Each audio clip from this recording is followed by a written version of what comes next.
At couples therapy, she said, I'm here to figure out if he's worth keeping or if I should find someone better. I said, good question, stood up, and left. Later, she texted, can we talk? I replied, you're still figuring things out. I already did, and blocked her. Hey viewers, before we move on to the video, please make sure to subscribe to the channel and hit the like button if you want to see more stories like this. Thanks. The leather of the armchair was cool against my palms. I focused on that sensation, on the faint, clean scent of the therapy office, on the diplomas on the wall behind Dr. Evans's head. Anywhere but on Mia, sitting a careful 3 feet away in the matching chair, scrolling through her phone. This had been my idea. My last, desperate play. 5 years together, and for the last 6 months, it felt like I'd been living with a polite stranger. Conversations had become logistical briefings. Affection, when it came, felt like a distant cousin of the real thing, a duty, not a desire. I'd suggested couples therapy not as an accusation, but as a bridge, a neutral space to find the us that had gotten lost. I'd been hopeful, anxious, sure, but hopeful. Mia had agreed with a shrug. If you think it'll help, she'd said, her tone suggesting she was humoring me. Now, in the room, her body language screamed a different story. She was a fortress, arms crossed, one ankle bouncing with impatient energy. She'd put her phone down only when Dr. Evans, a woman with kind eyes and a calm voice, had entered the room. Thank you both for coming, Dr. Evans began, settling into her chair. This is a space for openness, without judgment.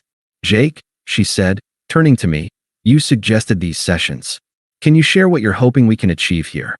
I took a steadying breath. I want to understand, I said, my voice firmer than I felt. I feel like we're coasting.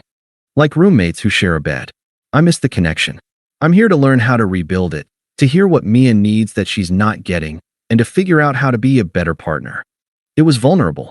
It felt like laying my chest open on the table between us. I risked a glance at Mia. She was examining a fingernail. Dr. Evans nodded. Thank you for that honesty, Jake. Mia. She turned. What about you? What are your hopes for our time together? Mia let out a short sigh, as if the question was a minor inconvenience. She uncrossed her arms and finally looked at the therapist, not at me. Look, I think I just need help figuring something out. Her voice was flat, analytical. It was the tone she used to compare insurance plans. Dr. Evans leaned forward slightly. Figuring something out? Yeah. Mia's gaze flicked to me for a split second, not with emotion, but with assessment. Like she was evaluating a piece of furniture.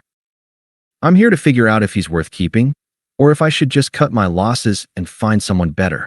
The air was vacuumed from the room. The words didn't slice, they crystallized. They hung in the space between us, perfect, grotesque diamonds of absolute truth. Worth keeping. Cut my losses. Someone better. A memory, unbidden and cruel in its timing, flashed behind my eyes. It was 2 years ago. Mia had a major presentation due at dawn. Her laptop had crashed at 11 p.m., the file corrupt. She was in tears, paralyzed by stress. I'd made her tea, sat her on the couch with a blanket, and taken the hard drive. I worked until 4 a.m., recovering scraps of data, rebuilding slides from her notes, formatting it all. I presented it to her, finished, just as the sky was lightening. She'd hugged me, mumbled, "You're my hero," and fallen into a deep, peaceful sleep. I'd gone to my day job on 2 hours of rest, bone-tired but buoyant. I had fixed it. That's what I did. I was the fixer. The reliable one. Now, in this sterile room, I understood. She hadn't seen a partner that night. She'd seen a tool. A useful, dependable tool. And now she was in the market for an upgrade. Dr. Evans's professional composure cracked for a microsecond, her eyes widening. I see, she said, her voice careful. That's a very final way of framing the purpose of therapy, Mia. Mia shrugged, the motion effortless. It's just being realistic. Time's ticking. I need to know if this, she made a loose, circular gesture between her chair and mine, a gesture that encompassed our home, our history, my love, is the best I can do. The best I can do. The finality of it was breathtaking. This wasn't a crisis. This wasn't a painful struggle. This was a cost-benefit analysis, and I was in the red. The love, the history, the quiet sacrifices, they weren't assets in her ledger. They were sunk costs. The cold that had started in my chest during her first sentence spread outwards, reaching my fingers, my scalp. But it wasn't the cold of shock. It was the cold of clarity. Absolute, penetrating clarity. The fog of hope, of confusion, of what did I do wrong, evaporated in an instant. She had just handed me the answer. She wasn't here to build. She was here to decide if the foundation was worth the salvage. She had made me a subject in my own trial. The calm that settled over me was deeper than any ocean. I looked at Dr. Evans, who was watching me with cautious empathy. I looked at Mia, who was now looking back at me, a faint challenge in her eyes, as if waiting for me to crumble, to beg, to justify my worth. I did none of those things. I placed my hands on the arms of the chair and pushed myself up to my full height. I smoothed the front of my jacket, a simple, automatic gesture. I felt strangely light. Thank you for your time, Dr. Evans, I said, my voice even, quiet, and carrying perfectly in the still room. I believe my partner has just clarified the objective of these sessions. I turned my head toward Mia. And I'm not interested in being audited. I met her eyes. I let her see nothing. No pain, no anger, no plea. Just an empty reflection of her own appraisal. I gave her the faintest, most meaningless nod. Good question, I said, echoing her clinical tone. I hope you find your answer. I turned and walked to the door. My footsteps were silent on the plush carpet. I opened the door, stepped into the bland hallway, and closed it softly behind me. There was no slam, no dramatic exit, just the gentle, definitive click of a latch engaging. The hallway was quiet. The only sound was the low hum of the building's HVAC. I walked past abstract art and potted plants, out the main doors, and into the afternoon sun. In my car, I sat for a full minute, hands on the wheel. The silence was total. The numbness began to recede, not into hurt, but into a staggering, unburdened realization. It was over. It had been over for months, maybe years. She had just finally read the verdict aloud. I started the car. The engine purred to life. I didn't drive toward our shared home. I drove toward the river, toward nowhere in particular. I was already gone. The river was a sheet of dull steel under the gray sky. I drove along the parkway, windows down, letting the cold air scour the last clinging vestiges of that room from my skin. There was no soundtrack of angsty music in my head, no internal monologue of rage or grief. There was just the hum of the engine, the rush of wind, and a vast, quiet emptiness where the wound was supposed to be. I didn't go home. Our home. The word was already obsolete, a relic. Instead, I drove to Alex's place. My oldest friend. I didn't call ahead. I parked, walked up to his door, and knocked. He opened it, holding a sandwich. Jake? Weren't you at your? He saw my face. It wasn't tear-stained or twisted. It must have been something else, hollow, resolved, because his casual expression vanished. What happened? It's done, I said, walking past him into the familiar clutter of his bachelor apartment. Can I crash on your couch for a few days? Of course. Man, of course. He put the sandwich down. What did she say? I sat on the edge of his sofa. The reality of it was beginning to solidify, not as an emotional tragedy, but as a logistical problem to be solved. In front of the therapist, she said she was there to figure out if I was worth keeping or if she should find someone better. I recited it flatly, a news headline from a distant country. Alex stared, his mouth agape. She said that? In therapy? Yeah. What did you do? I stood up, thanked the therapist, and left. A slow, incredulous smile spread across Alex's face. He shook his head. Cold. Ice cold. I'm sorry, Jake. But damn, that's the most dignified exit I've ever heard of. It wasn't dignity, I said, looking at my hands. It was physics. There was nothing left to say. The equation was solved. I took out my phone. I saw 3 missed calls from Mia and a string of texts. I didn't read them. I opened a new message. To Mia, I've left. Your things are undisturbed. I won't be returning. All further communication regarding logistics can go through my email. I hit send.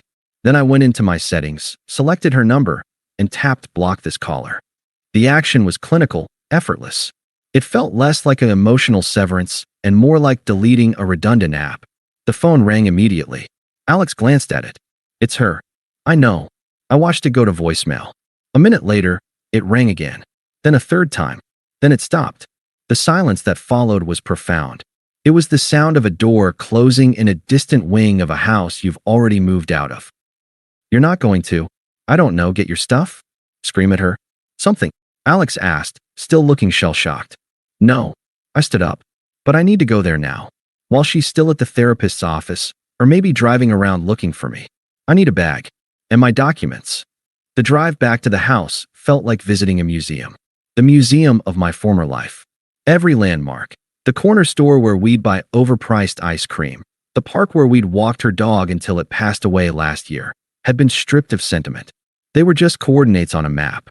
The house was empty and quiet. It didn't feel like my home anymore. It felt like a set after the play has ended. I went upstairs and packed a single, large duffel with practiced efficiency. A week's worth of clothes, my toiletry kit, my passport, financial folders, my laptop and charger. I took the small fireproof box from the back of my closet. I left everything else. The framed photos on the dresser, the book I was reading on my nightstand, the sweatshirt she always stole. They were artifacts. I was an archaeologist leaving the dig. On the kitchen counter, I placed my key next to the fruit bowl. I didn't write a note. My text was the note. My absence was the epilogue. As I turned to leave, my eyes fell on a small, framed sketch on the wall by the door. It was of the house, done by a street artist on our first anniversary. A sentimental impulse buy. For a fraction of a second, a feeling tried to surge, a ghost of pride, of belonging. I acknowledged it, then let it pass. I walked out, duffel bag in hand, and closed the door for the last time. The next week was a lesson in quietude. Alex's couch was uncomfortable, but I slept deeper than I had in months. I took a personal week from work. I didn't spend it weeping or drinking. I spent it moving. I found a realtor. I explained the situation with a detached calm that made her blink. "I need to sell the house. It's a joint asset. My partner has moved on emotionally, and I need to dissolve the physical entanglement. Speed and efficiency are the priorities." We listed it on Thursday. By Monday, we had 3 competitive offers. The market was hot.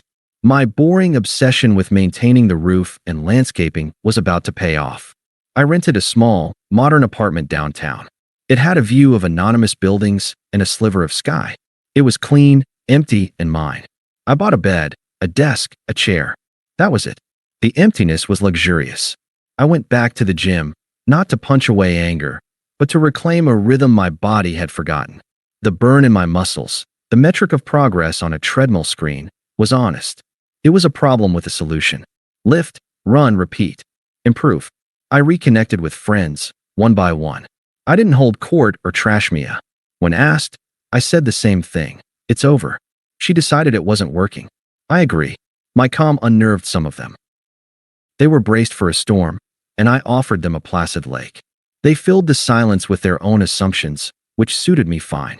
The first ripple of the outside world came via Sarah, a mutual friend who had always been more mine than ours. We met for coffee. "How are you doing, Jake?" she asked, her eyes searching for cracks. "I'm okay. Really. Getting settled." She's telling people you had a nervous breakdown, that you walked out of therapy and just vanished, that you're giving her the silent treatment." I took a sip of coffee. I walked out after she told the therapist she was deciding whether to keep me or trade up. I texted her I was leaving. I blocked her number to focus on disentangling our lives. That's not a silent treatment. That's a conclusion. Sarah's hand flew to her mouth. "She said that? She told us you weren't engaging with the process." The air quotes were vicious. "Jake, that's horrific." It was clarifying. I corrected, my voice even. "Well, she's not exactly thriving on her new clarity," Sarah said, leaning in. "She's already seeing someone. Some guy named Leo. He's in business development. Drives an Audi he leases. He's all over her Instagram." I felt nothing. Not a twinge. It was like hearing a weather report for a city I'd never visit. Good for her. "It's not, though," Sarah pressed, a hint of satisfaction in her voice. "I ran into them at the Oak last weekend. He talked at her the whole time. Name dropped. He ordered for her without asking. She just sat there, smiling this tight little smile. She looked like she was playing a part and forgetting her lines." I nodded. "I hope she finds what she's looking for." Sarah sat back, studying me. "You're really done, aren't you?" I met her gaze. "Yes." The second ripple came 2 weeks later, via text from another friend, Ben. "Ben, Heard from Lisa that Mia's new dude is a lot. Apparently yelled at a waiter last night because the wine was corked. It wasn't. Mia was mortified. Whole thing was messy. I typed back, thanks for the update. And I meant it. It was data. It confirmed the trajectory. The house sale closed. The money hit the account. My lawyer, a stoic woman who appreciated my lack of hysterics, handled the split with brisk efficiency. The final tether was cut. I set up my new, sparse apartment. I hung no pictures. The silence was my companion, and it wasn't lonely. It was peaceful. I worked longer hours, not out of avoidance, but because I found a new focus. Projects I'd put off for years, a professional certification, a coding language I wanted to learn, suddenly had space and mental bandwidth. I was moving through the world lighter. The weight I'd been carrying wasn't the weight of the relationship. It was the weight of her appraisal, her dissatisfaction, the constant, low-grade audit of my worth. With that gone, I could simply be. One evening, sitting in my quiet apartment, watching the city lights blink on, my phone buzzed with an unknown number. A voicemail icon appeared. I knew who it was. I played it on speaker while I chopped vegetables for dinner. Mia's voice filled the room, strained and watery, so unlike her clinical tone from the therapy office. Jake, it's me. Please. I need you to call me back. It's important. Leo, it's not what I thought. I'm in a bad spot. Please, just call me back. The knife in my hand continued its steady, rhythmic thump thump thump against the cutting board. I finished the carrot, swept it into a bowl, and reached for my phone. I didn't delete the voicemail. I saved it. Then I deleted the call log from the unknown number. I sat down to eat my dinner in the quiet. The food tasted good. The silence felt like mine. The middle wasn't a place of waiting. It was a place of building. And the foundation, for the first time in a long time, felt solid. The voicemail was a pebble dropped into the still pond of my new life. There was a ripple, not of emotion, but of recognition, and then the surface smoothed back to perfect glass. I didn't replay it. I didn't analyze the tremor in her voice. I saved it in a digital folder labeled Utilities, alongside the PDF of my apartment lease and my car insurance documents. It was just another piece of administrative data from a closed account. Life didn't pause for her crisis. Mine accelerated. The certification exam I'd been studying for, I passed, landing in the 95th percentile. My boss, a man of few words, called me into his office. Notice the focus, Jake. The Edwards account was flawless. We're creating a new senior strategist role. It's yours if you want it. The promotion came with a significant raise and a sleek new title that would look good on a business card I'd never bothered to order. I accepted with a handshake. My success felt quiet, personal, and entirely divorced from anyone's approval. Meanwhile, the reports from the front lines of Mia's upgrade trickled in, no longer as ripples, but as persistent, low-grade signals of a system failure. Sarah met me for a drink, her expression a mix of pity and grim satisfaction. You were a prophet, Jake. Leo is a nightmare. I sipped my sparkling water. Oh, he's not in business development. He's a glorified salesman for a supplement company that's basically a pyramid scheme. He tried to recruit my cousin. The Audi got repoed last week. Turns out he was 3 months behind on the lease. I nodded. This was unsurprising. Flash without substance was a house of cards in a stiff breeze. And he's mean, Sarah continued, lowering her voice. Not physically, but verbally.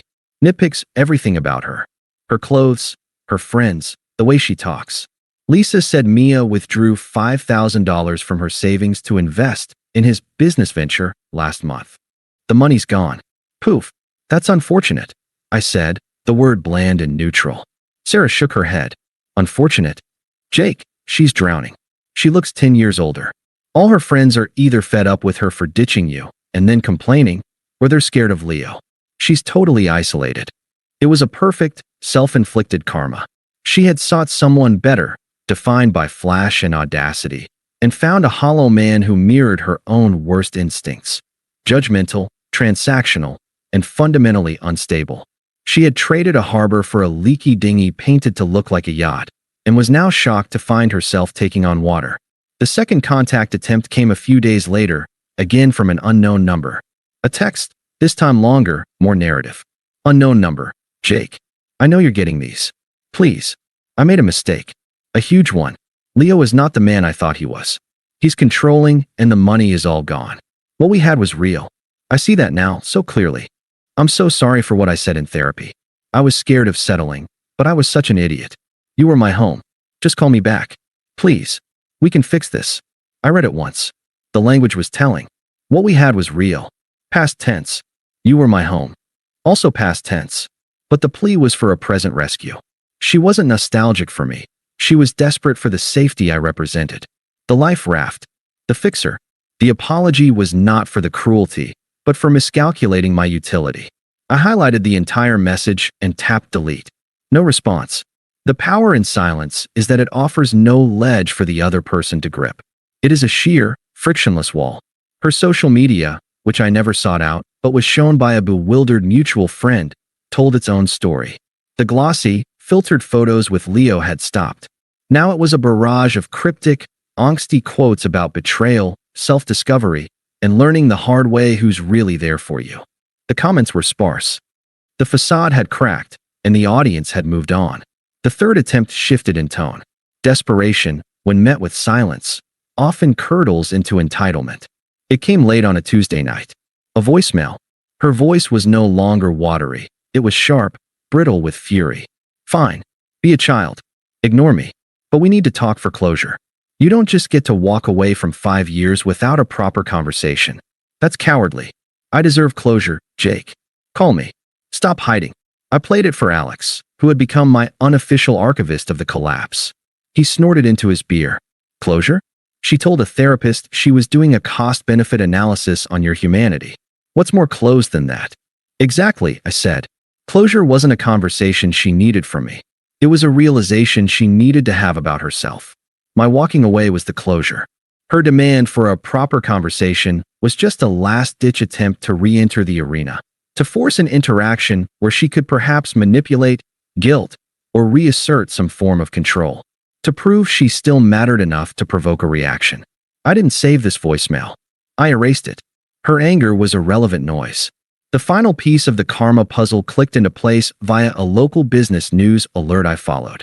Local supplement company Vitality Max, raided by state authorities, pyramid scheme allegations. I clicked the article. There, in a grainy screenshot from the company's own website, was a familiar smarmy face, Leo, posing with a thumbs up next to a tower of protein powder tubs. The article detailed the fraudulent recruitment structure, the false health claims, and the impending lawsuits against its top ambassadors. A text from Ben arrived minutes later. Did you see the news? That's Leo's business. Total scam. He's gonna get sued into oblivion. I typed back, I saw. Thanks. I imagined the scene at whatever apartment they shared. The panic. The recriminations. The final, devastating confirmation that her better was not only abusive, but a literal fraud. Her judgment, her entire new identity built on this choice, was now publicly, legally, and financially annihilated. It was the ultimate mirror. She had sought to trade up, and in doing so, had revealed her own profound lack of discernment. The world now saw it, too. My own life, in stark contrast, felt like a smooth, upward trajectory. My new apartment was no longer sparse. It was curated, filled with things I genuinely loved. A high-quality sound system for the jazz I'd rediscovered, shelves of books I was actually reading, a comfortable chair for the quiet evenings I cherished. I was in the best shape of my life. My work was fulfilling and recognized.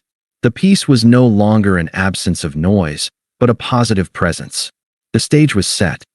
She was in freefall, stripped of her new man, her savings, her pride, and her narrative. I was anchored, prosperous, and at peace. She knew where to find me. I went to the same coffee shop every Saturday morning to read. It was a habit, a small pleasure. I didn't do it to be seen. I did it because I liked their coffee and the light from the big front window. The following Saturday, as I was underlining a passage in a book on maritime history, I felt the weight of a stare.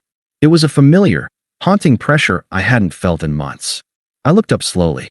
She was standing just inside the door, clutching a thin jacket around herself despite the mild weather. Mia. But not the Mia from the therapy office, all cold calculation. Not the Mia from the early Leo-era Instagram posts, performing happiness. This was a ghost of those women. Her eyes were shadowed, her face drawn. She looked brittle, like a strong wind would shatter her. She was staring at me as if I were a mirage in a desert she was lost in. Our eyes met. Hers widened, flooded with a complex torrent of hope, shame, and desperation. She took a hesitant step, then another, weaving through the scattered tables until she stood before mine, a world of ruin in her posture. "Jake." I closed my book, careful to keep my place with a finger, and looked up. "Mia." I said her name the way I might acknowledge a vague acquaintance from a forgotten job. There was no warmth, no chill, just identification. She flinched at the tone, her hands twisting the strap of her purse. "You're hard to get a hold of." "I've been busy." It wasn't an excuse or a barb. It was a simple fact, as neutral as stating the time. Her eyes darted around, taking in my relaxed posture, my good wool sweater, the quiet confidence that comes from peace. She looked like she'd been sleeping in her car. The contrast was a physical presence at the table. "I need to talk to you," she blurted, the words tumbling out in a rush. "About us. About how things ended. I never got to say my piece. You just left." I tilted my head slightly. "You said everything that needed to be said. In front of a professional witness." It was very clarifying. I used her own clinical language, holding it up like a mirror. She flushed, a blotchy red climbing her neck. "I was wrong, okay? Is that what you want to hear?" Her volume rose, drawing a glance from a woman at the next table. Mia didn't seem to notice. Leo was a mistake. A huge, catastrophic mistake. I was a mistake. She leaned forward, her eyes pleading now. "What we had, it was special. It was real. Don't you think we owe it to ourselves to try and talk this out? To see if there's anything left? After 5 years, we at least deserve that." She was performing. The script was different, desperation instead of disdain, but the stage was the same. She was still trying to direct the scene, to force a dialogue where she could negotiate her way back to safety. I placed my book down on the table. I gathered my phone, my wallet, my keys. The actions were slow, deliberate, final. I stood up, and for the first time, I looked at her from a position of not just emotional, but physical height. The power dynamic was no longer a concept. It was a fact in the space between us. Her face was upturned, a mask of hope and fear. She was waiting for the lifeline. I looked at her and let her see the absolute, unclouded emptiness in my eyes. There was no hatred there to hold on to, no lingering love to rekindle. There was nothing. She was looking into a quiet, sunlit room where she no longer had a place, or even a memory. "You told Dr. Evans," I began, my voice calm, firm, and lethally clear, "that you needed to figure out if I was worth keeping." I paused, letting the grotesque memory of that sentence hang in the coffee-scented air between us. She blanched, her mouth opening slightly. "It took me about 10 seconds after you said that," I continued, my tone conversational, almost gentle, "to figure out you weren't." She recoiled as if slapped. The hope in her eyes shattered, replaced by a dawning horror. "You're still figuring things out, Mia?" I gave her a small, meaningless nod. It was the same nod I'd given her in the therapist's office. A period at the end of a sentence. I already did. I didn't wait for a reply. There was nothing she could say that would matter, no counter-argument that could reach me. I turned and walked towards the door. My footsteps were steady on the hardwood floor. I didn't look back. I didn't need to. I could feel her devastation like a change in atmospheric pressure behind me. A small, localized storm I was simply walking out of. I pushed open the door and stepped into the bright, ordinary Saturday morning. The air outside was fresh. I took a deep breath, feeling the sun on my face. The encounter hadn't rattled me. It had rinsed me. The last ghost was laid to rest. My phone buzzed in my pocket. An hour later, sitting in a park, I checked it. A torrent of texts from another new number, a chaotic spill of emotion, apologies, accusations, more pleas, then finally, fury. "You're a heartless monster. You were never enough. I'm better off without you." I read them with detached curiosity, like an anthropologist studying the ritual distress calls of a lost tribe. They confirmed everything. The apology was always just a pathway back to the familiar territory of blame. I didn't block this number. I simply deleted the thread and set my phone to ignore all calls from numbers not in my contacts. She would forever be shouting into a void of her own making. A week later, I had a dinner date with Alara, the brilliant, kind woman from the architecture firm I'd met through a work project. We went to a small Italian place. Over shared tiramisu, she asked. So, what did you do today? Had a very good coffee, I said, smiling. Finished a book. And I realized something. What's that? That the past has a funny way of becoming irrelevant. Not painful, not happy. Just data. It loses its power when you stop feeding it. She smiled, her eyes warm and understanding. That sounds like peace. It is, I said, and I meant it. Later, as I walked her to her door, my phone buzzed once more in my pocket. A final, solitary text from the void. I just need to know you're okay. It was the ultimate, transparent gambit. A hook baited with faux concern. I didn't even pull my phone out to look. The vibration was a distant, insignificant tremor, like a pebble falling on the other side of a vast, calm lake. I kissed Alara goodnight, a soft, promising kiss that spoke of a present and a future. As I walked back to my car, the night air cool and clean, I thought of Mia not with anger or pity, but with the same indifference I'd feel for a character in a book I'd closed long ago. The plot was resolved. The lesson was learned. The story was over. My story, however, was just beginning. And she was not in it. Thanks for watching. Make sure to subscribe to the channel and hit the like button. What do you think about this story? Share it in the comments.